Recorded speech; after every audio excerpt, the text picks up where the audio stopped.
Salut mon Craquignou, c'est Stéphane de l'école de Catchaya. Bienvenue dans ce live où on va faire une session questions-réponses avec le catcheur français que tu connais ou que tu ne connais peut-être pas. J'ai nommé Eddie Karaoui, qui ni plus ni moins réalise une carrière hollywoodienne là-bas au Mexique et que tu pourras retrouver avec nous au mois de février. Que ce soit sur le show de SPQR épisode 5 ou en stage. Merci de te rendre dispo. Donc là, t'es au Mexique là, à l'heure où tu nous parles. Je suis au Mexique, je suis chez moi, je viens de me lever en fait. Donc voilà. Ok, ça marche. Bah, merci de te lever exprès pour nous. Non, non, Euh, mais bon. voilà, donc on va faire un petit live pendant une petite heure ensemble. Ça va te laisser... T'as pas déjeuné en fait encore là? Non, non, mais ça va, c'est pas pressé, c'est pas pressé. Moi, Ok, je suis tranquille. ok, ça marche. Donc il y a Mathéo dans le fil qui nous dit un tonnerre d'applaudissements pour toi. Ok, bravo. Ouais, merci. Ok, donc je t'ai un peu présenté, j'ai parlé de toi, mais finalement, ça serait peut-être, tu serais le mieux placé pour parler déjà de ta carrière, pour te présenter en tout cas, si tu veux bien. Bon, voilà, ben, enchanté à tous. Me présenter, bon, ça va être un peu dur parce que je sais pas par où commencer. Bon, je suis catcheur professionnel, français, mais j'ai pas débuté en France. En France, j'étais lutteur. Je suis en équipe de France de lutte. Ouais, J'étais en sport-études de lutte à Font-Romeu. J'étais en pôle France à Besançon. Après, j'ai été à l'INSEP et j'ai été surtout, ensuite, j'ai bifurqué entraîneur. Et j'ai passé ma formation et je travaille en même temps pour le Comité de France de lutte. J'ai d'accord. travaillé quelques années avec eux, mais moi, j'ai toujours fait, quand je faisais de la lutte, je voyais ça comme du catch, en fait, quand j'étais petit. Parce que je voyais les souplesses et tout, donc pour moi, enfin, C'était je trouvais que c'était, voilà, du catch, entre guillemets, quoi. Et pour toi, donc comment? non, pour toi, quand tu étais petit, c'était vrai, on va dire, c'est ça? Oui, ben oui, Hmm. voilà. Et, euh, et donc j'avais rencontré la lutte, j'ai fait de la lutte. Bon, je faisais du judo aussi à la base, je faisais les Ouais, deux. ouais. Et après, je me suis spécialisé en lutte et après, je me suis spécialisé en lutte gréco-romaine. Et voilà, et après,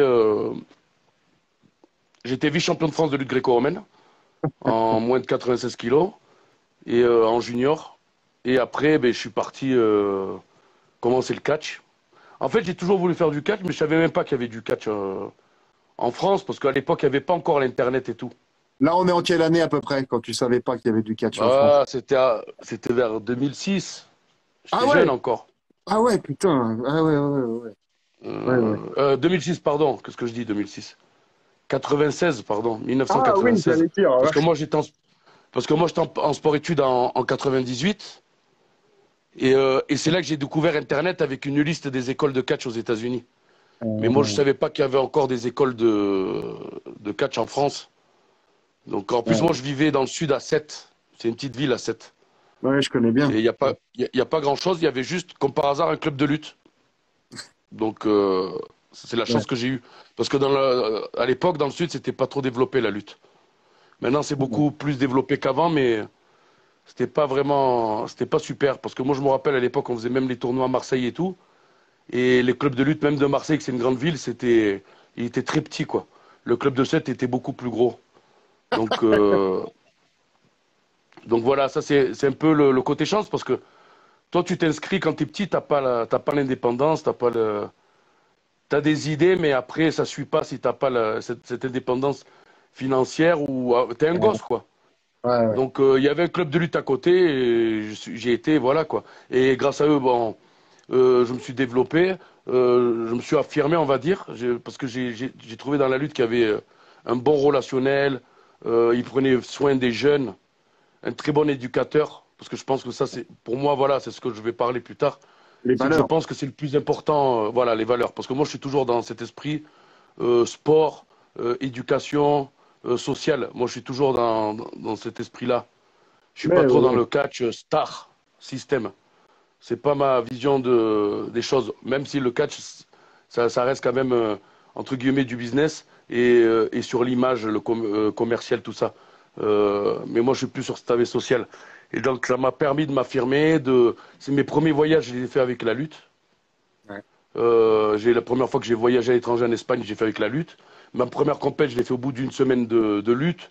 J'ai trouvé ça génial. Et quand j'ai fait ma première compète, bon, je me suis fait éclater par tout le monde. Euh, et il y avait tout le monde qui avait un survêt Font Romeu, sport études lutte Font Romeu. Je dis, ah non, ils viennent d'où? Je veux faire partie. Et quelques mois plus tard, j'ai fait les tests de sélection et tout. Après, en sport études, les tests de sélection, il faut être aussi bon à l'école comme sportivement. Et j'ai réussi à intégrer le sport études de Font Romeu et je suis resté quelques années là-bas. D'accord. Et là-bas, moi, j'étais en sport études. Après, j'ai bifurqué en pôle France à Besançon, en lutte gréco-romaine. Et pendant toutes ces années-là, j'étais très bon ami avec Steve Guénaud, qui a fait champion olympique en Chine, là, à Beijing, et médaille de bronze à Londres. Donc c'était un de mes grands amis à l'époque, où on s'entraînait pendant des années.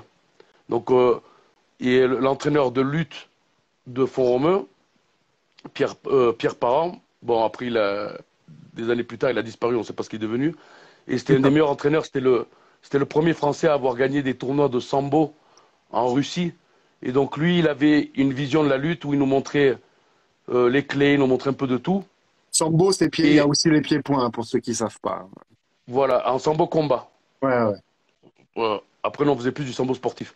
Et, et à cette époque-là, tous ces entraîneurs, j'avais un entraîneur qui s'appelait Guy Collignon, qui était le conseiller technique régional, euh, et c'était des catcheurs. Ah, Parce que tous les lutteurs à l'époque étaient des catcheurs. et ouais.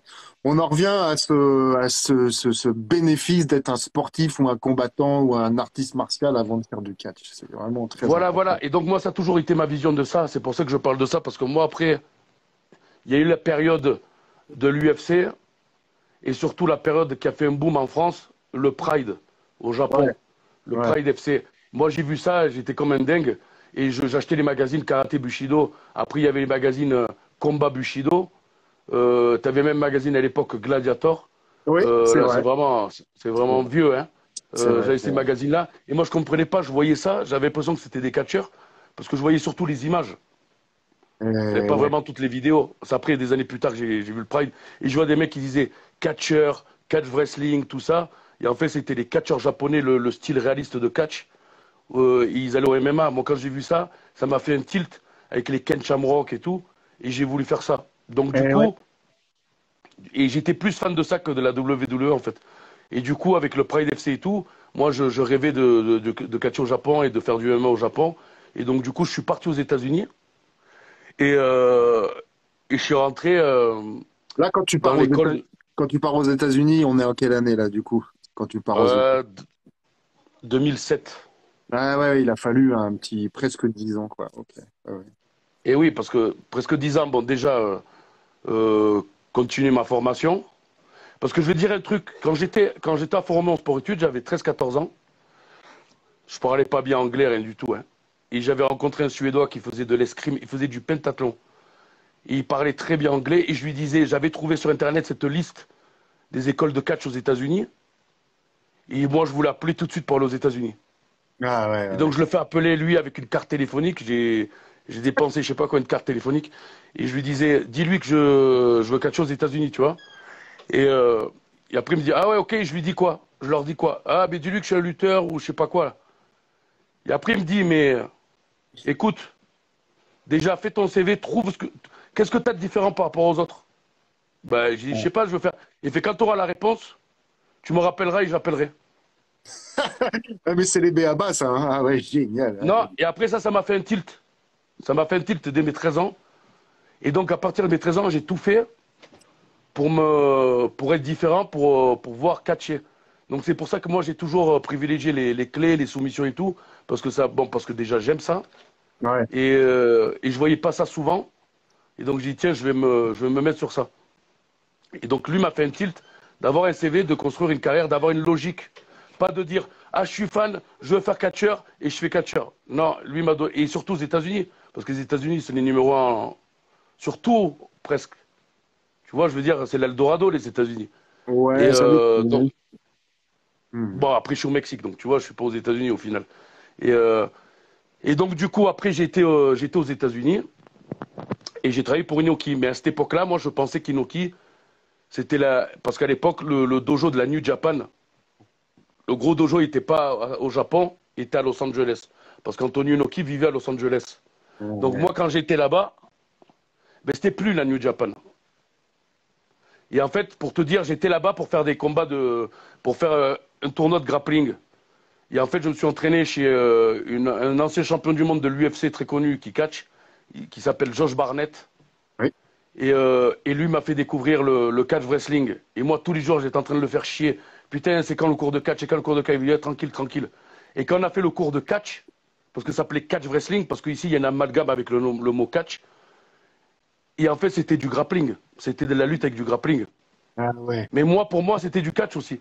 Tu vois, j'ai toujours eu cette vision-là. Et après, ben, j'ai commencé à aller chez Inoki parce que lui travaille avec Inoki. Et, euh, et voilà, et j'ai commencé avec eux. Et après, j'ai commencé au Japon. Ça, c'était en 2008. En fait, mes débuts, c'était au Japon en 2008. En Excellent. octobre, j'ai combattu au Ryogoku. C'est là où ils font les championnats du monde de sumo. C'est une salle de 15 000 personnes.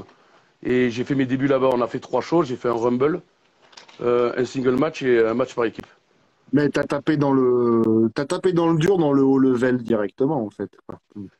Ouais, mais c'était pas facile parce que du coup, moi, quand je suis allé aux États-Unis, j'étais y allé pour rester juste quelques mois, parce que tu as le droit aux 3 mois, pour faire mes compètes et tout. Je suis resté chez Barnett et tout. Mais après, je suis parti parce que, à la base, en fait, pardon, hein, parce que je m'explique mal, à Non. la base, je devais rentrer dans une équipe de MMA qui s'appelait la Team Quest.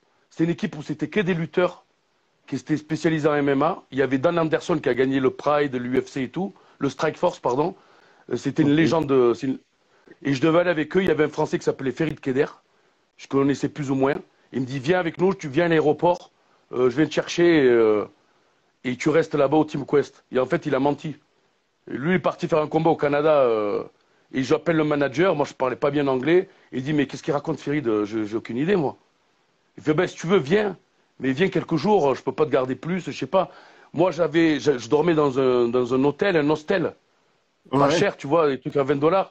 J'avais quitté les réservations, j'avais des valises sur moi, j'avais pas de voiture, hein. Oh, J'avais les protéines, les valises et tout. Je me ramène à l'aéroport comme ça sans savoir où aller. J'ai dit putain, qu'est-ce que je vais faire? Et après, je parle à un pote, il me dit, ben va au catch. Parce que oh. moi, mon plan, ça a toujours été le catch, mais j'avais toujours ce processus, tu vois. Et Mhm. après, je me suis allé direct ramener au catch. Mais le catch, à la base, la New Japan Dojo, c'était à Santa Monica, la plage. Et ça n'existait plus parce qu'en fait, Inoki avait vendu la New Japan à ce moment-là et il avait fait une nouvelle fédé qui s'appelait Inoki Genome, que c'était plus centré sur les MMA. Et en fait, moi, quand je vais au dojo, c'était dans un quartier ghetto latino parce qu'en fait, il n'y avait que des Mexicains. D'accord, ok. Ouais, Rien à voir avec ce que j'imaginais, quoi. ouais, ouais. Ouais. Et donc, je me rends là-bas et il n'y a que des Mexicains, de la lucha libre, que moi, j'en avais rien à foutre de la lucha libre. J'ai jamais Ah aimé la bah oui, lucha libre à la base. c'est deux mondes, quoi. Voilà, moi, je voulais faire du shoot. Et, Et voilà, je suis resté avec eux. Et vu que j'étais déjà entraîneur de lutte et tout, c'est pour ça que je dis que le processus, c'est bien. Euh, j'avais tous mes diplômes d'entraîneur de lutte. J'étais en équipe de France et tout. Donc après, ils m'ont signé comme entraîneur. Ils m'ont fait le visa de travail et tout comme entraîneur.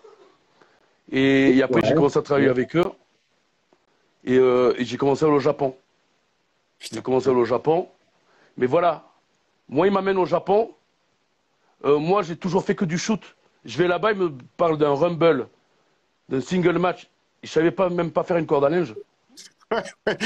Donc il devait être super stiff, donc rugueux au début, en fait, quoi, peut-être. Ouais, j'étais super stiff.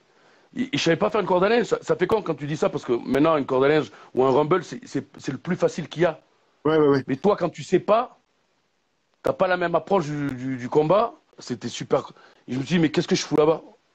Ah, c'est vrai, ouais. Et, ça a été dur.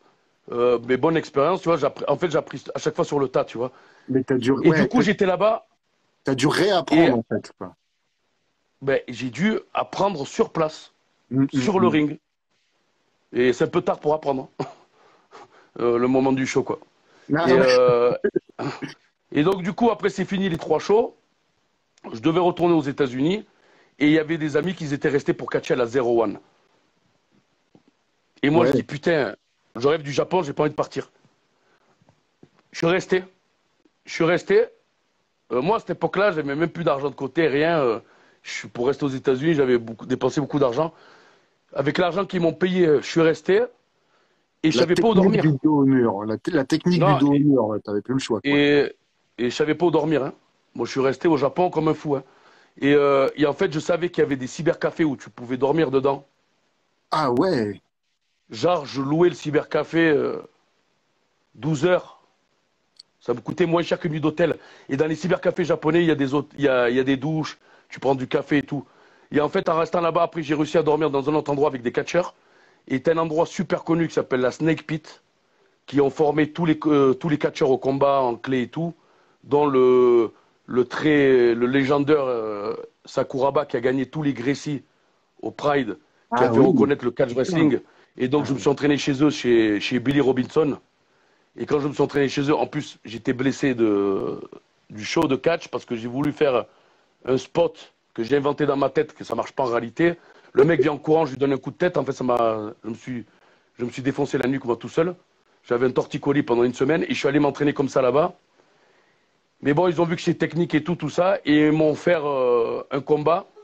Parce qu'en fait, Billy Robinson, que bon, maintenant il n'existe plus, c'est lui qui a formé Sakuraba, George Barnett et tous ces grands combattants. Et c'est la même école avec Karl Gotch qu'ils ont formé Tiger Mask, Ah ouais. Fujiwara, toutes les légendes, Inoki, tout le monde, Ultimo Dragon, tout le monde qu'ils ont formé. Donc j'étais là-bas et lui c'était le matchmaker et l'entraîneur de Shinoki. Et après ils m'ont recruté. Donc un mois après je suis retourné pour faire les combats en shoot. Euh, et après il y a eu quelques problèmes et tout. Il y a toujours des problèmes en catch. Et Ah bon? je suis retourné en France me reposer. Et là, j'ai commencé à travailler avec la New Wrestling Evolution, la Ouais. NWE, Ouais, ouais. qui faisait des grosses tournées. À un moment donné, ils étaient sur D8, Direct 8. Il y avait Ultimo Dragon, il y avait Pac à l'époque, Rikishi, etc., etc. Et cetera. Et donc là, j'ai catché avec eux, j'ai fait toutes les tournées en France. Parce que t'as On a fait, Ouais, comment? pardon, excuse-moi. Parce que tu as fait, ouais, tu parlais d'Ultimo Drago, t'as fait entre autres un match avec lui en Corée du Sud ou du Nord, je sais Corée du plus. Nord. Corée du Nord, mais Pas du Sud, Corée du Nord. c'est bien après, c'est bien. Corée du Nord. Ah, mais là, c'est en 2014. Ouais, ouais, c'est bien après. C'est beaucoup après. Ouais, ouais. En fait, ça, c'est quand je suis retourné des années après chez Noki. D'accord, Genre ok, 6 ans ok. plus tard. Et tu parlais, Et c'est juste un aparté, hein, tu parlais d'être stiff et les close lines, et j'ai observé dans ce match-là, t'es super safe avec lui, quoi. Bon, bah, ah, mais déjà, c'est Ultimo Dragon, déjà. ouais, On respecte les légendes. Et carrément. en plus, Ultimo Dragon, c'est pas du shoot. Ouais. C'est plus un luchador. Et l'autre truc en Corée du Nord, ils voient pas du catch. Ils ont pas la télé. Ils ont la télé. Ils ont leur chaîne en boucle où c'est les mêmes trucs qui passent pendant des années parce que c'est une dictature, la Corée du Nord. Ouais, ouais. Donc, ils savent pas le catch. Par exemple, une anecdote tout bête. Quand tu cours sur le ring, que l'autre il se jette par terre, que tu sautes par-dessus et tout, là, tu vois, là, le Ouais, spot ouais, normal, ouais, ouais. eux, ils rigolent. Eux, ils rigolent parce qu'ils ont jamais vu ça, ils comprennent pas, en fait. Et Ah. c'est là que tu dis que le catch, quelquefois, il y a des trucs qui sont pas logiques. Ouais, ils connaissent pas. Que, Si tu connais pas les codes, pourquoi il se met par terre, voilà, pourquoi il saute. voilà, exact. Et pourquoi ils courent tout droit, et pourquoi ils s'arrêtent pas, tu vois. Et on a fait 2 shows, et il y avait 20 000 personnes, il y a la vidéo sur YouTube. Ouais, ouais, ouais. Et c'était impressionnant parce que Antonino qui disait que le sport, c'est la manipulation de masse. Quand tu es une star du sport, tu peux faire ce que tu veux avec les gens. Il a raison parce que le premier jour de show en Corée du Nord, tout le monde habillé pareil, hein, c'est un pays militaire, tu vois. Les gens, ils applaudissaient, mais tu vois que c'était des machines comme des robots. Ah, les pauvres. On avait tous des gardes du corps, des interprètes des gardes du corps et tout. Et la deuxième journée avec les shows, les gens se sont lâchés. Les gens se sont lâchés. On a commencé à serrer les gens dans les bras pour se dire au revoir et tout. En fait, tu vois qu'il y a il y a eu une émotion qui a été partagée grâce au sport. Et c'est là que j'ai compris l'importance que ça a vraiment le sport dans une société. Que quelquefois on ne se rend pas compte, tu vois. Rendre les gens contents Ouais, ou ouais, oublier la ouais. réalité, tu vois. bien Et sûr. en fait, les gens, ils étaient tous tristes qu'on parte. Ils étaient tristes qu'on parte, tu vois. C'était nouveau pour eux et tout. Et Inoki, il avait raison sur ce truc-là, quoi. Le sport influence beaucoup la masse, tu vois. Tu regardes une Ouais, Coupe du Monde, tu gagnes, tout le monde est content, voilà, et tout le monde oublie ses problèmes. Bon, peut-être pour juste 1 ou 2 jours, tu vois, mais je veux dire, ça a quand même une part importante dans l'influence de la société et du moral, quoi. c'est Et déjà très bon, très ça, c'était bien. en 2014. Ouais, Mais quand j'ai commencé à travailler pour la NWE, là, c'était du catch spectacle à l'américaine, que je connaissais rien encore. Et là, j'ai dû commencer à rapprendre, j'ai plus catché en Angleterre, à droite, à gauche. Et à ce moment-là, j'ai eu une offre pour catcher au Mexique. Avec, moi, j'étais pas fan de la WWE, vraiment. Moi, j'étais vraiment fan de la WCW. ah Des ouais, Chris ouais, ouais, Benoit, des Dean Malenko et tout. Perry ouais, ouais, Saturn et tout, moi, j'étais vraiment fan. ouais, ouais. Et donc, du coup, il y avait Super Calo que j'aimais bien avec la parka et tout. Et du coup, j'ai parlé avec lui, je sais pas comment, sur Internet, pourquoi on s'est contacté, je me rappelle plus. Et lui m'a fait venir parce qu'il me disait qu'il voulait le style de Lucha plus stiff, plus réaliste. Donc, je suis allé là-bas chez lui comme entraîneur. Je suis resté. Son projet, en fait, il n'a pas marché, il a duré quelques mois. C'était un projet télé. Ça a duré quelques mois. Moi, à la base, j'avais jamais envie d'aller au Mexique. Mais lui, ses shows télé, il les faisait dans un sort de studio avec Ah, un petit public. Mais moi, j'avais jamais catché devant un vrai public. Donc j'ai décidé de rester au Mexique pour vivre cette aventure-là. Et en fait, je suis resté. En fait, j'ai d'accord. commencé à kiffer et je suis resté. Et Ça après, c'est fait, pas ça, c'est qu'après, pour faire une carrière, tu le fais pas en quelques mois ou un an, tu vois. Par exemple, tu as des gens qui viennent au Mexique, 1 ou 2 combats, ils pensent qu'ils ont une carrière au Mexique. Non. J'ai plus de 1000 combats. J'ai combattu pour 120 promoteurs différents. Et je vais te dire un truc, quand on te voit pas pendant quelques mois, juste quelques mois, les gens t'oublient. Donc il faut être tout le temps actif, actif, actif, actif. C'est ce que les gens ils se rendent pas compte en fait. parce que quand tu dis actif, comment ça marche là-bas? Actif en présentiel ou actif comme en Occident, réseaux sociaux, les deux Non, non, actif à catcher, hein. Tu sais, le fan, Ah ouais, lui, il veut voir du catch, hein. ouais, ouais, Je veux ouais, dire, tu peux raconter toute ta vie sur les réseaux sociaux, lui, il s'en fout, il veut te voir catcher, hein. ouais, Je veux dire, ouais. la réalité du business, c'est catcher, quoi. Eux, ils sont pas à fond les réseaux sociaux comme, tu vois, ils sont pas trop Instagram et tout comme aux États-Unis. Aux États-Unis, on te dit maintenant, tiens, fais un Instagram, c'est très important, quoi. Ouais, ouais, ouais. Au Mexique, ils s'en foutent. Ils Tu sont plus vois, dans le concret, ils sont plus dans le concret, ouais, ouais. oui, même si tout le monde a Facebook et tout ça, mais eux, ils sont plus dans. Est-ce que c'est-à-dire, regarde, je vais donner un exemple. Les tickets de vente, les grosses compagnies, ça se fait par Internet. Ouais. Au Mexique, c'est pas par Internet. Au Mexique, tu sauras jamais si ton show va marcher ou pas si tu n'attends pas le jour même. Parce que la plupart des gens vont acheter le ticket le jour même. Yes, il y a Fabien qui dit un grand respect pour tout ce que tu représentes, Eddie. La bise depuis Merci, Paris. merci, c'est gentil, c'est gentil. Et Et pendant que tu parles, excuse-moi, pendant que tu parles, il y a des commentaires et en général, on est très content de t'accueillir. Voilà. Bref. Et les gens qui te connaissent pas sont contents de te découvrir. ben, merci, Parfait. merci, gentil. Oui, c'est vrai qu'après, moi, je ne cache pas souvent en France. Et je suis pas souvent en France, mais bon, tu vois, après, ça dépend comment tu veux gérer ta carrière. Il y a la réalité et il y a ce que tu veux, tu vois. C'est 2 mondes différents.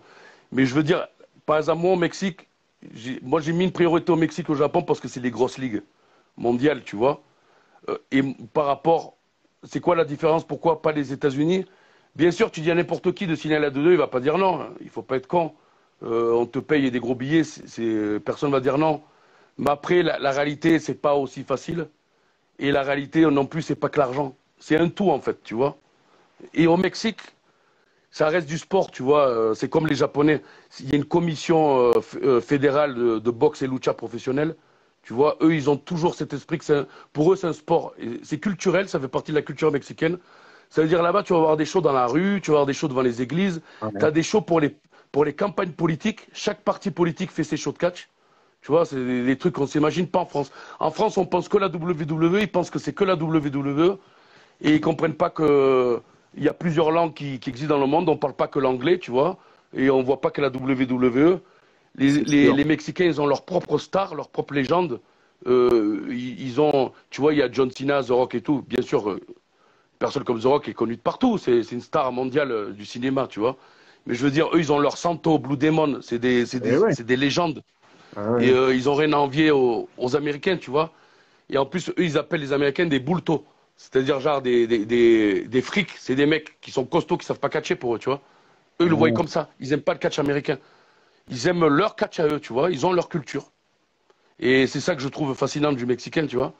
Et donc, du coup, pourquoi je te parlais de tous ces shows? Parce que moi, j'ai déjà catché dans les shows dans la rue, les campagnes politiques. J'ai même catché en prison, Ah, tu génial. vois. Et d'ailleurs, sur le documentaire de Canal+, il y a le court, il y a le long. Il y a le long où je catch en prison, où je provoque les prisonniers. Et tu vois, c'est des Ouais. expériences géniales. Et mais pourquoi? Pourquoi? Parce que c'est vraiment culturel. Quand tu vas catcher en prison, tu as même des stars de la CMLL. Tu as des stars de la AAA qui vont. Dans les shows dans la rue, tu as même une star de la AAA qui va. Parce que le Mexicain va catcher de partout. Ouais, Il n'y a c'est du pas boulot. de. C'est du boulot. Un coup, c'est les paillettes, un coup, c'est moins paillettes, mais c'est ton boulot, en fait, c'est ça. Exactement. Mais, Ouais. mais c'est ça qui est génial.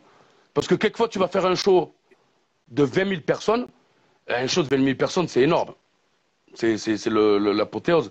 Et le lendemain, tu fais un show dans la rue, tranquille. Bien sûr. Et ces extrêmes, c'est ce qui fait la beauté du sport. C'est sûr que si tu fais que des shows dans la rue, c'est pas top. Mais le truc qui est top, c'est faire ces trucs contradictoires, on va dire. Ouais, ouais, ouais, bien Ça sûr. rend le travail encore plus beau. Et Mais après, de temps en temps, donner des cours pour les gosses. Le soir, faire un gros show. C'est ça que j'aime au Mexique, je trouve fantastique, tu vois. Tu vis le catch à 100% en fait. ça, c'est intéressant ce que tu soulèves, les cours pour les gosses. Tu sais, ici en France, si tu as en dessous de 12 ans, on te. Ouais, tu fais faire du catch à. Non, si t'es en dessous de 16 ans, ouais, tu fais faire du catch à quelqu'un d'en dessous de 16 ans, on t'insulte d'assassin. Alors que Lucha, enfin, au Mexique, j'en vois, les pitchouns, ils ont peut-être 7 ou 8 ans, sauf si tu me contredis. Mais Mais... déjà, c'est un point intéressant parce que moi, j'ai été formé en France. J'ai passé mon brevet d'État, mes diplômes d'entraîneur en France. Ouais. Et j'étais en sport-études en Pôle France. Donc, moi, j'ai fait tout le système sportif français. Donc, ma vision du sport est française. Hmm. Et quelquefois, elle est erronée avec la réalité. Je veux te dire pourquoi. Parce que quand je vais voir les cours de catch, parce que tu vois, il y a des entraîneurs qui sont bons, il y en a d'autres qui sont nuls. Hein. Tu as de tout au Mexique. Hein. Il n'y a pas que des bons. Hein. Et quelquefois, tu vois des trucs, tu dis, mais qu'est-ce qu'il fait? Mais il va le blesser, il fait quoi? Et tu dis, il n'y a personne qui a des diplômes. Ouais, Il n'y a ouais, pas ouais. de diplôme. Et tu dis, putain, mais en France, il est en prison ou c'est interdit. Mais au Mexique, ils vivent comme ça. Il n'y a pas de diplôme. Et en France, c'est bien les diplômes. C'est ce qui m'a fait permis d'avoir mon visa de travail aux États-Unis et tout. Et Hmm. d'avoir une formation, on va dire, plus professionnelle, tu vois. Tu sais faire, tu as de la pédagogie, tu sais faire programme d'entraînement, tu vois, planification d'entraînement à l'année, etc., tu vois. Changer, varier les échauffements, qu'eux, ils vont faire tout le temps la même chose, les échauffements et tout, et c'est lassant, je dirais, tu vois. Hmm. Mais ils ont leur système, et en fin de compte, on peut être critique ou pas, en réalité, ils savent mieux faire parce qu'au final, ils ont toujours des nouvelles stars qui sortent, ils ont toujours des nouveaux talents qui sortent. Donc au final, le diplôme, c'est pas si important en fait. Tu vois, la vision à la française, ça marche en France, ça marche pas au Mexique. Tu vois, c'est ça. Mais après, tu vois, par rapport à ma formation lutte et tout, ça m'a permis d'être un gros entraîneur réputé au Mexique parce que le problème du catch au Mexique et même au Japon, comme de partout ailleurs, à la base, c'est un style de lutte. Ouais, Et ouais. maintenant, c'est devenu un pur spectacle par rapport à l'idée de la WWE qu'ils ont vendu leurs produits de partout. Et Hmm. donc, les gens s'identifient au catch que par rapport à la WWE. Ouais, Et il n'y a plus de vrais lutteurs. Maintenant, un vrai lutteur va plus aller au MMA que au ouais, catch. ouais, ouais, ouais, ouais, ouais, ouais. Quand tu vois Gabe Stevenson, le dernier champion olympique là, de lutte, qui vient de signer la WWE, à la base, il a eu une offre de l'UFC et il hésitait entre l'UFC ou la WWE. Il a préféré aller à la WWE. Donc tu te rends compte maintenant qu'un lutteur va ou au catch ou au MMA et la plupart maintenant vont au MMA. Tu vois? Yes. Et Et en plus, c'est beaucoup plus fermé le catch. Tu sais pas trop comment ça marche en fait. C'est un peu brouillé les pistes. Tu comprends pas trop l'idée, tu vois? Donc Mhm. les gens, ce qu'ils veulent, le mec qui est bon, il veut combattre, il veut s'entraîner, mais il va aller au MMA direct, quoi. Après, ça veut pas Mhm. dire que c'est plus facile non plus, hein, tu vois? C'est aussi, Ouais, ouais. dès qu'il y a un business et qu'il y a du monde, ça devient directement difficile parce qu'il y a de la compétition, tu vois? Et voilà, et donc c'est ça que j'aime bien au Mexique, il y a ce côté sport, c'est toujours du spectacle parce que tu as le côté des masques, les capes, les belles présentations, les belles clés, tu vois? Moi, ce que j'aime, Parce que j'ai dû réapprendre aussi à faire des clés. Parce que là, c'était pas des clés de shoot. C'est pas des clés pour gagner. Là, c'est des clés visuelles. C'est une beauté artistique. Ouais. Faire comprendre au public, en fait. Parce que tu catches pour le public. Tu catches pas pour gagner le combat. Tu catches pour que le public ait un plaisir. Donc la clé doit être. Tu dois shine, tu vois. La clé, elle doit lucir. Je sais pas comment te dire en français, parce que je parle jamais en français. La beauté de la clé. Ouais, tout Excuse-moi, à hein, je fait. parle plus espagnol. En plus, il dit shine, je parle jamais en anglais.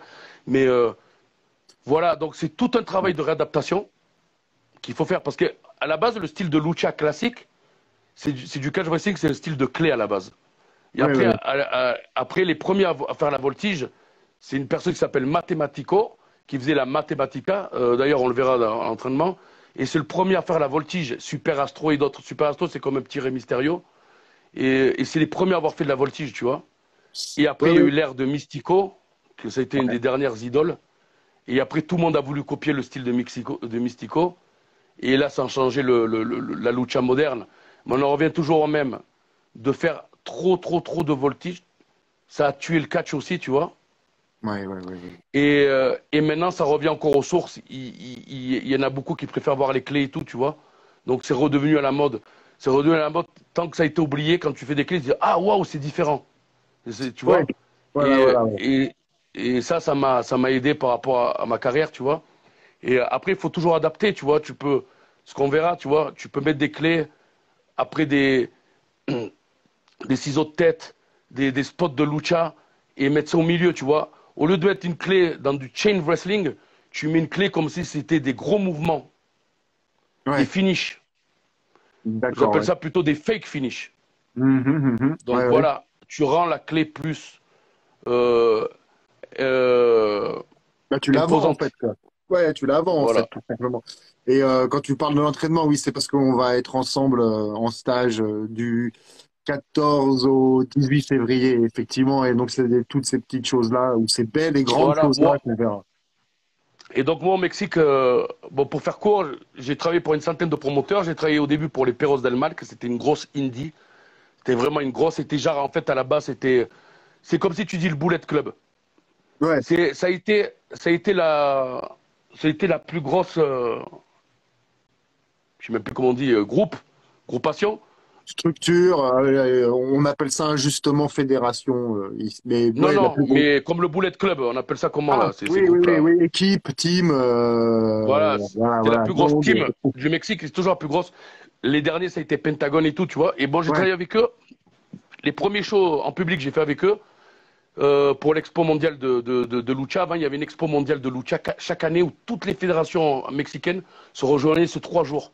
Il y avait des expos, il y avait tous les grands catcheurs qui vendaient leurs masques.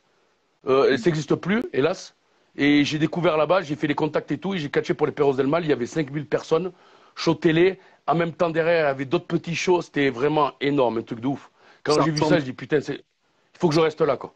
ouais, ouais, ça ressemble à un WrestleMania Week ou un truc comme ça, là. Mais Voilà, ouais, un ouais, ouais, WrestleCon, on va dire, tu vois. ouais, ouais, ouais, Et, ouais. c'était génial. Tu vois, et là, j'ai pu faire des contacts et tout. Et là, tu es sur place, il faut en profiter, hein, connaître tout le monde, parler. Le Mexicain est agréable, tu vois, le Mexicain est très agréable, et très, très copain, amitié.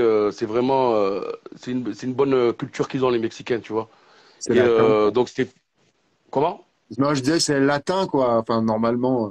Oui, Ouais, ouais. comme, je dirais comme dans le sud de la France. Ouais, voilà, Tu voilà. sais, c'est Ouais. réputé le sud de la France pour être très amicaux, tu vois. Et donc voilà, tu vois, ça m'a permis de faire beaucoup de contacts, de rencontrer, m'entraîner avec des gens et tout. Et commencer à faire un nom, tu vois.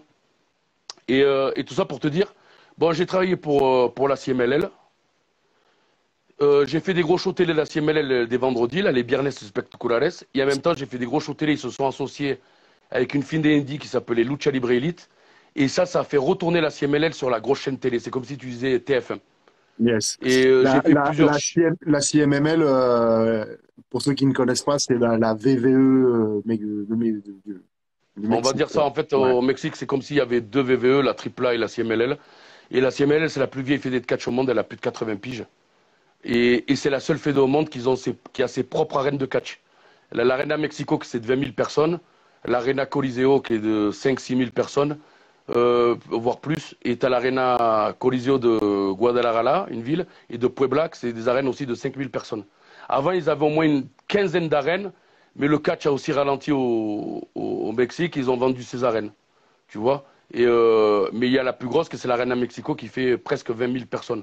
Ils font 2, 3 shows par semaine, et c'est vraiment... Alors, je peux te dire un truc, c'était le plus impressionnant que j'ai vu de ma vie, hein. Parce que figure-toi que moi, j'ai travaillé, j'ai fait des tryouts avec la WWE. En 2011, j'étais à Raw et SmackDown. Je devais sortir à Raw d'ailleurs, quand il faisait Cody Rhodes, les trucs avec les sacs sur la tête. Je sais Ouais. pas si tu te rappelles. Oh, Quand il avait des victimes, il les mettait un sac de papier sur la tête avec des trous. d'accord, Et ouais. moi, je devais être un des gardes du corps. Mais moi, à ce moment-là, j'avais une crête. Il m'a dit, tu vas faire le garde du corps, il faut que tu enlèves la crête. Et moi, j'étais borné, je voulais pas enlever la crête, que j'ai enlevé des semaines plus tard parce que j'avais commencé à avoir une calvitie, donc la crête, elle était dégueulasse. Et donc, du coup, j'ai pas fait. Mais pour te dire, j'étais à Raw et SmackDown, et moi, ça m'a impressionné la logistique Ouais. qui ramène dans la salle. Les écrans de 10 mètres, toute l'infrastructure, salle de muscu, salle pour une pièce pour se taniser le corps, là. Ah Je sais oui, pas oui, si tu la bronzette, là, ouais, pour le bronzer. docteur, tout, resto à volonté, c'était un truc impressionnant parce que moi j'ai catché un mois plus tard dans cet endroit, un palais des sports, le Palacio de los Deportes, c'est une salle de 15 000. J'ai catché un mois plus tard avec la AAA et d'autres, et la salle n'avait rien à voir. On aurait dit que c'était deux salles différentes. Eux, ils ont mené toute l'infrastructure à l'américaine, l'armada américaine, comme on dit, c'était impressionnant. Et quand j'ai vu ça, je dis waouh! Le week-end d'après, j'avais des shows au Mexique dans des arènes traditionnelles, là où ils ont catché des légendes comme Lutes et tout. C'est des grosses légendes à la WWE et tout. Et je catch là-bas, ça t'a fait une déprime là. Ouais, Mais ouais, pourquoi je te dis ça? Mais quand tu vas à l'Arena Mexico, ah ouais, là c'est l'Arena Mexico, je veux dire, ça n'a rien à envier à la WWE ou ouais. ailleurs. La salle est faite pour du catch. Quand tu descends les escaliers sur le ring et que tu vois la salle qui est pleine, tu as l'impression qu'en fait tu tombes sur une piscine de public. C'est une émotion fantastique. Ouais, ouais, ouais. Et quand tu vas t'entraîner là-bas, que tu vois une salle vide de 20 000 personnes pour du catch, là tu dis, je suis dans le pays du catch. Ouais, ouais, ouais. C'est ce qui Voilà, là, participe, en fait, que tu veux rester là-bas, et puis ça te parle, et puis tout ça. ben, c'est génial, tu vis ça tous les jours, ça fait partie de la culture, c'est normal, tu vois. Donc après, ça c'est une forme d'addiction, tu vois, je veux dire. Après, tu reviens en France, moi, quelquefois je reviens en France, parce que la dernière fois que je suis revenu en France, j'ai travaillé avec la Wrestling Star, Ouais. qui font des bons shows professionnels. Tu vois, j'ai vu qu'en France, il y a quand même des bons professionnels. Mhm. Après, c'est vrai qu'il manque de niveau, il manque d'infrastructure, mais ça, c'est pas la faute je veux dire, entre guillemets, c'est pas la faute du français, c'est que la situation ne me permet pas d'être comme au Mexique, parce que pour pouvoir avoir des grosses structures, il faut des fans déjà. Parce que si une salle de 20 000 personnes existe, c'est qu'il y a 20 000 personnes qui rentrent. En fait, moi j'ai été formé par les anciens là en France et en fait, notamment Flash Gordon de la WS ou qui font partie des plus jeunes, on va dire maintenant au jour d'aujourd'hui. Enfin, moi de ce que j'ai vu, c'est qu'ils n'ont pas fait de passation de savoir en fait. Donc tout simplement, la nature a horreur d'un vide, il y a eu un vide, donc du coup le catch américain l'a pris en fait ce vide. Mais Ah, enfin, je pense que je te l'apprends pas, tu vois. En France, le catch, il était hyper populaire. Les mecs passaient à la télé, les stades étaient, enfin, les en salles fait, tu étaient vois, pleines. comme Il tu a- dis, tu touches un bon problème. Je pense qu'en fait, il y a un problème culturel en France. Tu vois, on parle que le catch est en Angleterre et tout, le catch wrestling et tout. Et en réalité, c'est faux. C'est complètement faux, je peux te le dire, parce que je travaille avec des historiens de lutte et de catch et des Russes. Et en fait, pratiquement tout a été créé en France. Et même les premiers catcheurs masqués. Il y avait déjà des catcheurs masqués en 1800, quand il n'y avait pas encore de catch au Mexique. C'est les Français qui ont porté le catch aussi au Mexique. Il y a beaucoup de choses qui ont été faites par les Français. Le premier style de MMA, ça a été fait en France, c'était de la lutte gréco-romaine avec de la boxe. Il y avait déjà dans les années 1912 de la lutte libre avec des clés. Il n'y avait pas encore ça en Angleterre. Parce qu'en Angleterre, on te dit, ouais, c'est le catch wrestling. Et à la base, le catch wrestling, c'est de la lutte libre. C'est pas de la lutte avec des clés. C'est Ouais, dans ouais. les années 30 que les Américains ont appelé du catch wrestling all-in, où ils ont foutu des clés.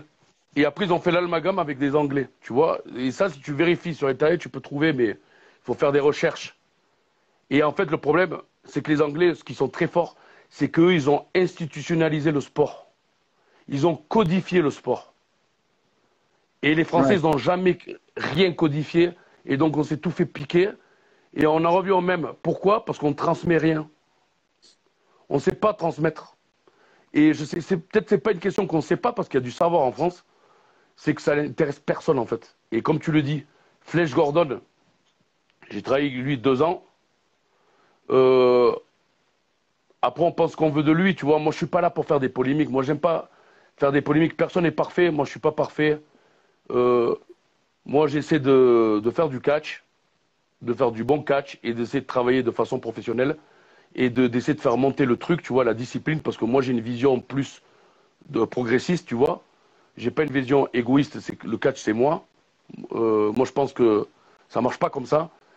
Mais lui, il a une vision, c'est du business, c'est pour moi et c'est tout. Je pense quand la VS va terminer, quand lui va arrêter, la VS n'existera plus. Et qu'est-ce qu'il va léguer? Je pense qu'il ne léguera rien. Parce qu'il n'a pas cette vision-là, tu vois. Moi, je Bah, me après, rappelle quand je voulais aller à Farmoutier m'entraîner. À l'époque, je les avais appelés, je les connaissais pas encore.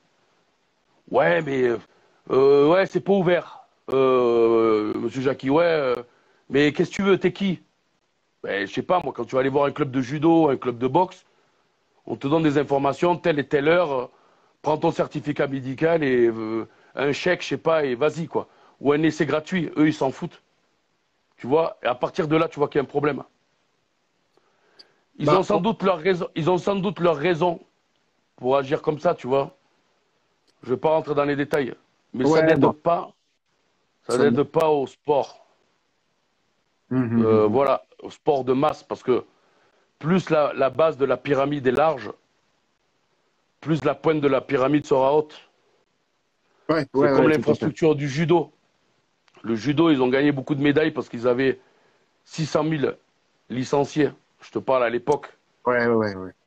Après, bon, ça a perdu un peu. Après, il y a eu un problème de pédagogie. Bon, ça, c'est autre chose, hein. Il y a toujours des problèmes politiques dans chaque fédération. Parce que de toute façon, c'est de la politique, euh, c'est des J'en parle présidents, souvent des de ça. élus, etc. Ouais, ouais, Ouais, j'en ouais, parle c'est ça le souvent. problème.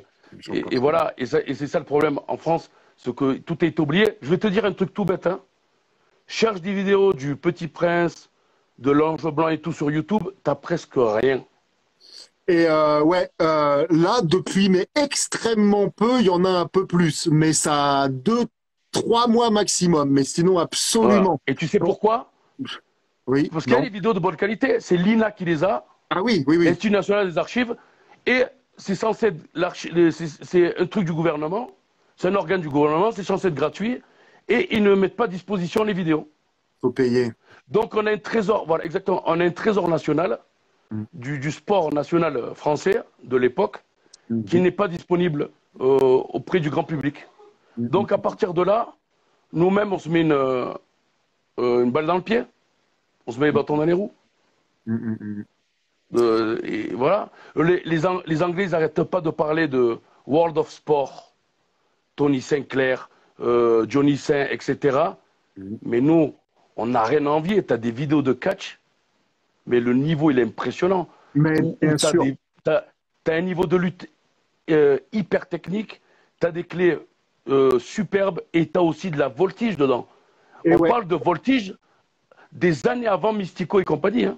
exactement. Et je rebondis parce qu'on me pose la question dans les commentaires et ça rebondit sur ce que tu dis. Là, il y a un match qui vient d'être uploadé récemment. C'est Le Petit Prince, justement, contre Le Petit Prince voltigeur, contre Michel Saulnier, pareil, petit, mais lutteur. Mais Ouais, qui ouais, savait. je l'ai. Et ce combat, je l'ai mis, moi, sur mon site. Ah Parce que bah, le combat, il est énorme. J'ai montré ça à des Mexicains qui ont vu ça. J'entraîne beaucoup de stars mexicaines comme le Bandido qui est champion de la Ring of Honor et de mhm. Professeur Guerilla. Je l'ai entraîné, j'ai montré ses vidéos, il me dit putain, mais c'est énorme le niveau. Mais ouais, c'est ça. Et qu'est-ce que je voulais dire? Oui, ça n'a rien à envier ou à certains shows indie qui font des acrobaties partout aux États-Unis. Ça n'a rien à Et envier sans à la logique. Ils sont logiques, ça n'a rien à envier à la lucha libre, effectivement. Et soit dit en passant, feu Michel Saunier, que j'ai eu la chance de profiter de son savoir, Oui, effectivement, parce que tu t'entraînais avec lui, ouais. À ouais, Rue des Martyrs, à l'époque, il y était, lui. Allez, à l'ancienne, non? moi c'était, je sais pas si tu connais, c'était dans l'Oise, mais c'était déjà un monsieur âgé, il avait déjà plus de 80 ans, tu vois. Ouais, Et, ouais, ouais.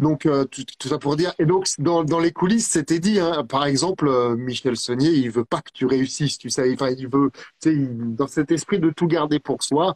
Et donc, cette génération d'anciens ont autant de qualités que de défauts, ou de Voilà. défauts que de qualités. Et ça, tu vois, c'est très contradictoire par rapport au fait d'être entraîneur.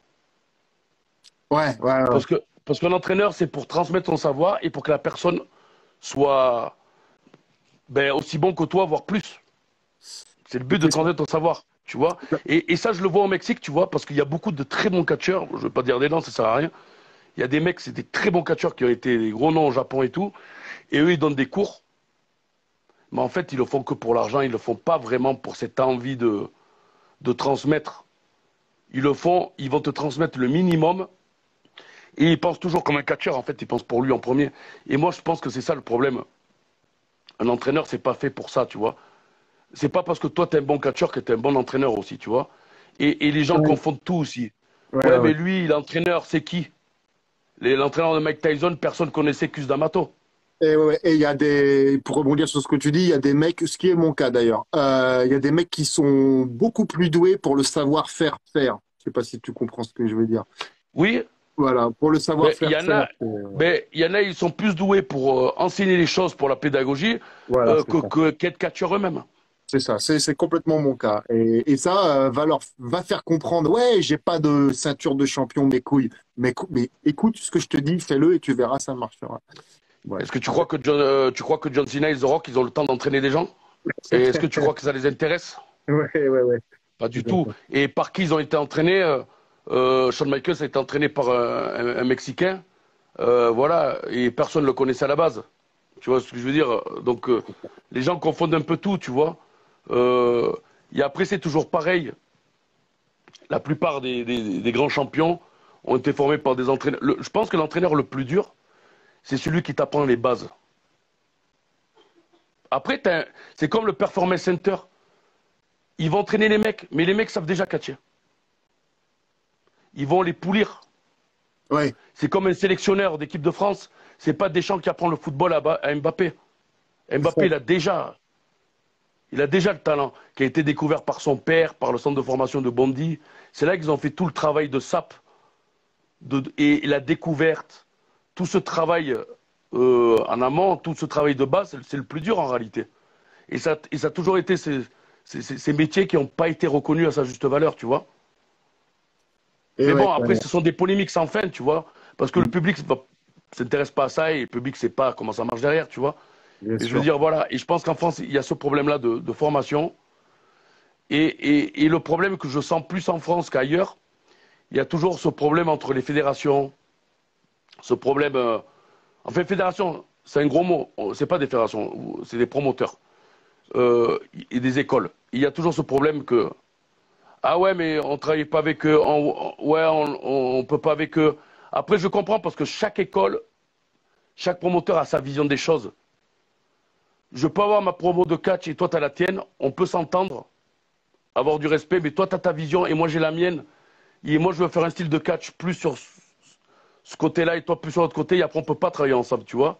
Mais je pense qu'il faut être ouvert et trouver une solution pour pas se faire la guerre parce que sinon, le catch va jamais monter, hein. Mais ouais, Et avec la pandémie, c'est pire. tout à fait. Et on va bientôt arriver à la fin de ce live. Et en fait, je sais pas où si c'est comme ça à Mexique ou ailleurs. En fait, des fois ça cherche, c'est bête et méchant, ça cherche même pas à savoir. Toi, tu fais un truc, je suis pas dedans, je suis frustré, donc je crache dessus. Mais alors qu'il suffit, si on veut pas travailler ensemble, faisons chacun notre business de notre Ben côté. voilà, moi, je vais Mais te dire un truc. tranquille, quoi. Il y a beaucoup de personnes, ils travaillent pour une structure, c'est fini, ouais, c'était de la merde. Ouais, là, c'est pourri. Mais je vais te dire un truc. Bah ouais, bien Déjà, sûr. rien que de parler comme ça, c'est être con. Parce que ça veut dire que tu te dénigres toi-même d'avoir été là-bas. Et ouais, mais ça, hmm, Tu comprends? ça réfléchit parfois pas beaucoup dans notre beau milieu. Non, mais quand je vais quelque part, si je vais quelque part, c'est pour une raison. Bien ou mal, c'est pour quelque chose. Je vais pas dire c'était nul. Ou si je le pense, je vais pas le dire. Parce que quand tu es professionnel, il faut pas dire des trucs comme ça. Ça sert à rien. Tu vois, le seul truc que tu fais, c'est que tu t'enfonces et t'enfonces les autres. Et tu te mets en embrouille. Moi, je pense que chaque structure a un défaut. Tu regardes la WWE, il n'y a que des polémiques. Et c'est la numéro 1 au monde. Alors imagine des prix structures et avoir des défauts. Mais le but, c'est pas ça. Le but, c'est que la structure survive, qu'on puisse partager la passion du catch et qu'on essaie de faire monter quelque chose, que le catch reste en vie en France. Tu vois, parce que nous, on est encore en France dans cette zone, cet instinct de survie, parce qu'on n'est pas encore arrivé comme les Allemands ou les Anglais. Et on peut arriver, on a les moyens, on a les talents, mais il faut trouver la façon. C'est pas simple aussi, parce que le système français n'aide pas non plus. Tu regardes le football, tout le monde part ailleurs. Et on parle de football quand même. Donc tu Ouais, vois qu'il y a un problème en France très très dur, qu'il faut essayer de trouver, de solutionner, tu vois. On va trouver. Et par rapport à nous, à Yakatch, moi ce que je veux transmettre, c'est les bases de lutte, les vraies bases de lutte. Mais on va pas faire du combat, on va pas faire du MMA, on va faire du catch. Les bases de lutte adaptées au catch. Et moi, ce que j'aime, c'est faire le mélange mixé. C'est-à-dire mélanger la lucha avec le shoot wrestling, avec le strong style. Parce qu'à la fin de compte, toi, tu es un produit. Si Coca-Cola existe, tu vas pas faire du cola cheap. Parce que tu seras toujours du cheap. Mais tu ouais, vas faire peut-être ton Gambetta Limonade, ton pastis, ton Ricard, je sais pas, c'est un exemple, hein. Mais il y a toujours moyen de faire un truc, tu vois. Et de donner, moi, ce que je donner une autre vision de ce qu'ils ont du catch. Parce que le catcheur français, j'aime pas mettre tout le monde dans le même panier, mais ils vont avoir une certaine vision. Et moi, je veux leur donner une autre vision, leur ouvrir les yeux et avoir plus d'opportunités, tu vois, voir les choses de façon différente. c'est très important. De montrer que mais le monde, il est grand, tu vois. C'est pas tout le monde qui vit aux États-Unis. Si les États-Unis c'était le meilleur pays au monde, on vivrait tous aux États-Unis. Les États-Unis, beaucoup d'Américains rêvent de vivre en France, Ouais, tu vois. Donc ça veut dire que la France, c'est pas si nul. Et tu as d'autres pays comme ça dans le monde entier, tu vois. Le monde, c'est un trésor universel exactement. où tout peut se partager. Et le catch, c'est pareil. Le catch, c'est mondial. Tu as du catch de partout. Tu as des grosses fédés de partout. Et je pense que il faut changer cette vision-là, tu vois. Parce que si tu te limites réussir en catch à la WWE, ben, ta réussite, elle va être très, très limitée, quoi. Parce que c'est pas tout le monde qui va travailler pour la même compagnie. C'est pas Mais, tout le monde qui va catcher, qui va jouer au Real Madrid. Tu vois, je veux dire, et oui, et oui, voilà. c'est ça. Et c'est l'avantage d'un stage d'une semaine où on a le temps de développer une conversation, pas en une heure, de développer de la psychologie de métier, comme Non, et j'appelle. en plus, ce que j'aime dans ton format de formation que j'ai jamais fait en catch, je l'ai fait plusieurs fois en lutte, mais pas en catch, c'est des formations de plusieurs heures par jour. Mm, mm. Là, tu peux vraiment travailler, peaufiner, varier, montrer plusieurs trucs différents, toute la vision. Et après, chaque personne, sur tout le panel technique, va prendre ce qui le convient, un truc par-ci, un truc Mais oui, par-là. Parce qu'il y a des trucs qu'il va voir, qu'il va pas aimer ou que ça va être très dur pour lui. Et il va pas se sentir à l'aise, tu vois. Tu peux pas imposer, c'est comme un style de boxe ou un style de combat, tu peux pas imposer ton style de boxe à tous les boxeurs. Chacun va prendre selon ses aptitudes, etc. Et donc, je pense que cette façon, ce système de formation que tu fais sur toute une semaine, sur plusieurs heures par jour, je pense que c'est une vraie formation parce qu'un stage, un séminaire, en réalité, ça donne quoi? Juste un aperçu. Tu sais, quelquefois, je montre tellement de trucs qu'ils se rappellent de rien. Parce que le problème, c'est ça. Ou tu montres trop, ou tu montres pas assez. Si tu montres pas assez, ils vont dire ah ouais, mais ça, j'ai déjà vu, ou ça, c'est très peu. Donc, je préfère montrer trop. Mais le problème de trop montrer, c'est qu'il va pas se rappeler de tout. Mais quand je montre trop de trucs, moi, ce que je veux, c'est qu'il y a un truc qui lui a fait tilt. Ah, ça, je veux le prendre. Et l'autre, il dit ah, ça, j'ai aimé, tu vois. Et avec ça, ça a été bénéfique. Mais sur une semaine, c'est beaucoup plus logique parce que ça va pas être un truc. Ça va être beaucoup de choses.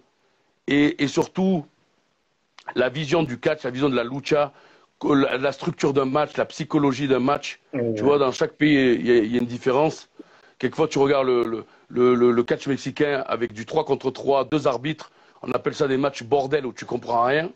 Et en réalité, c'est très ordonné, très structuré. Et ça, on va le voir, tu vois. Et je pense que c'est important parce que tu vas aller au Mexique, tu veux catcher, mais c'est déjà bien de savoir à quoi t'attendre. Ok, yes, ouais, Voilà. carrément. Ok, merci Eddy. Alors effectivement, on va se retrouver en show ensemble le 12 février, Le 12 février, voilà. le samedi 12 février au CrossFit de Bourgoin-Jallieu. Et puis, on se retrouve ensemble en stage du lundi 14 février au vendredi 18 février pour une immersion plein pot, 8 heures par jour. Et puis voilà, ça va être. Ouais, ça va être génial. J'ai hâte, tu vois, et de partager. Et ça, ce sera en Haute-Savoie, non? C'est ça? Ouais, c'est ça, c'est en Haute-Savoie, bien vu à Rumilly, effectivement. Donc, effectivement, pour toutes les inscriptions, tu nous contactes soit en message privé, ou soit par mail, et puis voilà, en commentaire, enfin, comme d'habitude, tout simplement, quoi. Donc, je te remercie pour ta dispo, je te laisse Ah, aller. merci à toi et j'espère que vous viendrez tous.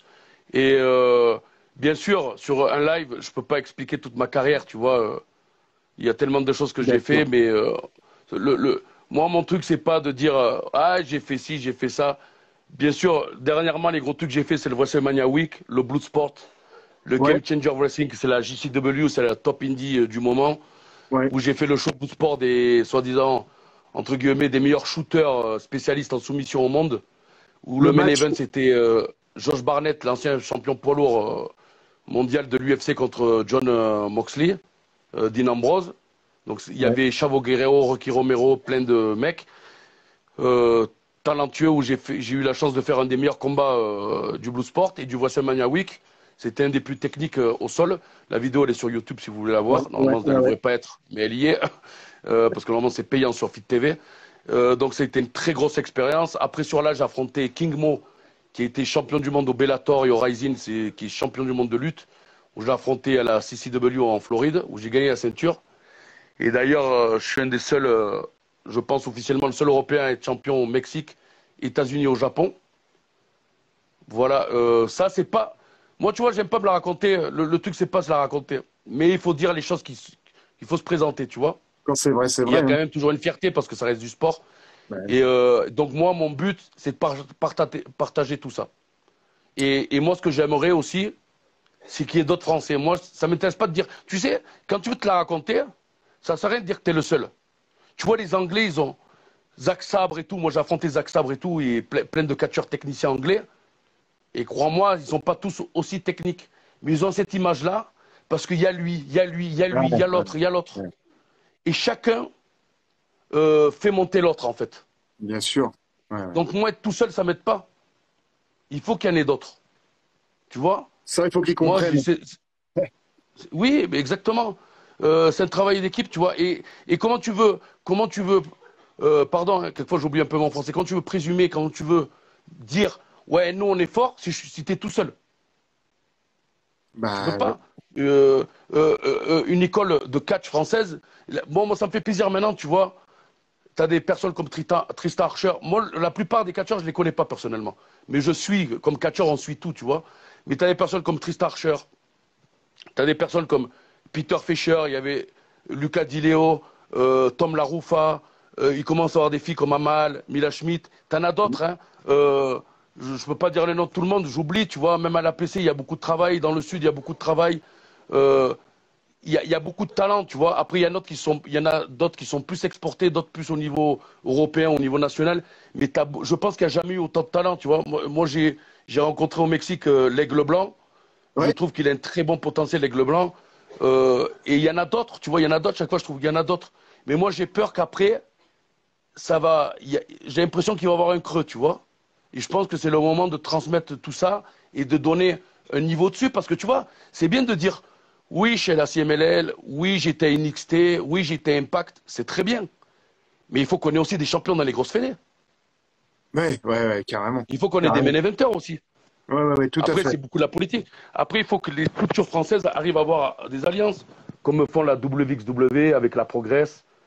Et tous ces mecs de la Progress de la WWE, c'est ceux qui sont derrière NXT UK. Oui, oui, tout à fait, tout à Tu fait. vois, et nous, il faudrait qu'on arrive à avoir ça. C'est ça le problème qui bloque encore sur nous. Et j'espère qu'on va arriver à ça, tu vois. On y Et travaille, on y travaille. du travail, et on a les moyens, tu vois, on a les moyens, on a les talents. Et il faut trouver la bonne idée. Moi, j'ai pas la solution, tu vois, sinon je serais promoteur en France et j'aurais des shows de télé et je serais le Vince McMahon français, tu vois. Mais je veux dire, c'est très dur. La télé française aussi, tu vois, parce que moi, j'ai travaillé avec beaucoup de. J'ai travaillé Canal Plus et j'ai rencontré beaucoup de personnes de la télé, tu vois. Et ils ont une idée un peu réduite du catch, tu vois. Quand tu regardes les films français qui se font sur le catch, c'est toujours assez kitsch Ouais, ouais. et rigolo. Et en fait, ils veulent pas sortir de cette image-là du catch. C'est Bah, ça le problème. c'est à nous de travailler là-dessus. C'est à nous de travailler là-dessus. Voilà. Ok. Et on y travaille, comme je disais.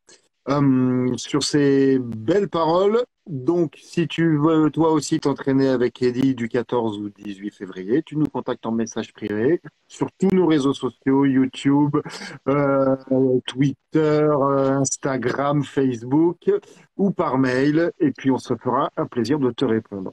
Je te Ben laisse voilà, merci beaucoup, hein. faire une belle journée du Ah, coup. merci. À bientôt. Et merci à Ciao. toutes celles et tous ceux qui sont venus rejoindre ce live. À bientôt, Eddy. Merci à tous. Merci. Ciao. Bye. Ciao.